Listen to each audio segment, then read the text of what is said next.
Hello there, my zealots. This is Joshua coming at you today.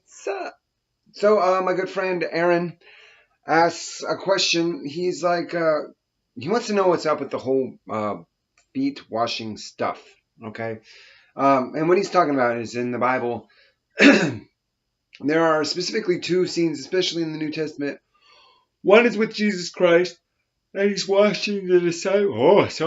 One scene is with Jesus Christ washing his disciples' feet, and the other scene is where a woman is washing Jesus Christ's feet. And I'm going to go over both, and I'll explain to you exactly the significances thereof. So before we get started, let's find out why they wash feet. Okay, so in the Bible times, there was no sewage per se, specifically in Jerusalem. So Roman cities generally had some form of sewage. Usually they had a place where they go to the bathroom, but there was a lot of trash. There was a lot of gross animal feces. Cities were not generally a clean place. And if you were to transport stuff, you had to throw them on a cart. The cart was generally not waterproof, and it would leak and seep onto the ground, and it was just dirty, dusty, and gross. Okay, so when you walked somewhere, you always walked in sandals, and therefore your feet were disgusting. So what would happen is, since your feet are disgusting, and nobody wants disgusting feet in their home, you would have to have them washed. Now, when you're going into somebody's house to wash them, generally the more affluent you were, the lowest servant, or the servant that had the lowest status, he would be the one that would wash the feet. And it was just to make sure that the house stayed clean and all the crap that was from the outside stayed outside. And that way people could have clean feet.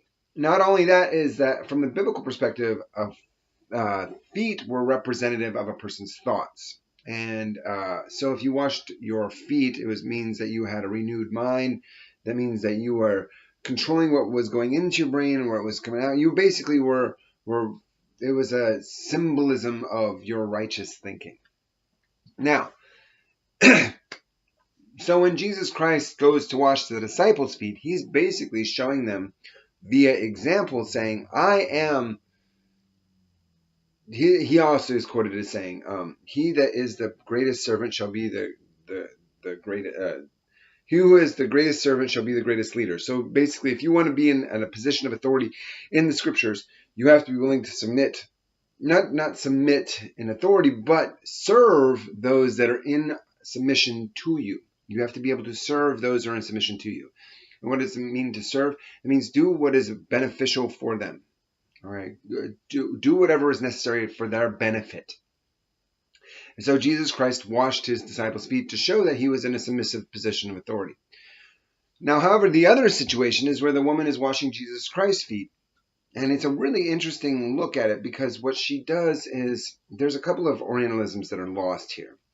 Now, she's with the disciples, or Jesus Christ is with the disciples, and this woman comes up and she starts washing his feet. And the thing is, it says in the scriptures that she washes his feet with her tears and then dries his feet with her hair.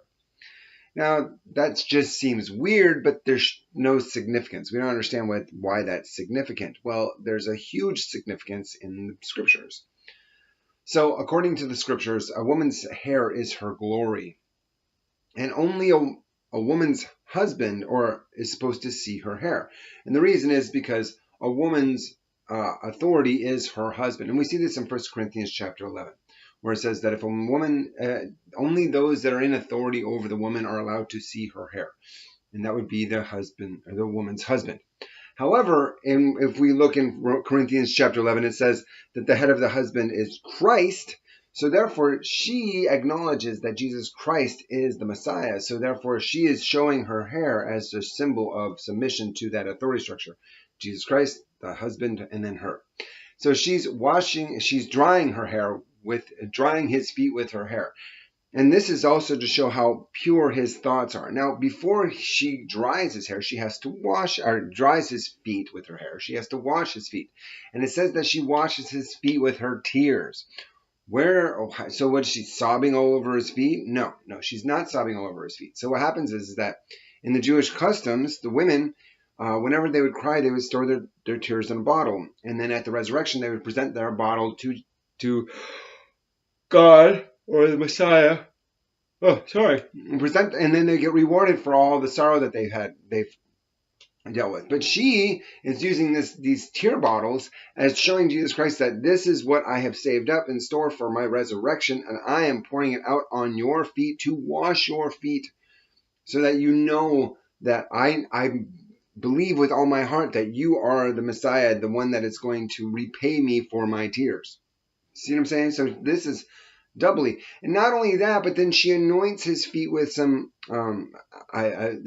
ointment, and this ointment is used to cover dead people with. It's basically to get rid of the stink, but it also is a symbol of righteousness, that when you're anointed, so when you raise from the dead, you'll have a sweet smelling savor. And then but what she does, she takes her burial ointment and then anoints his feet with it. And the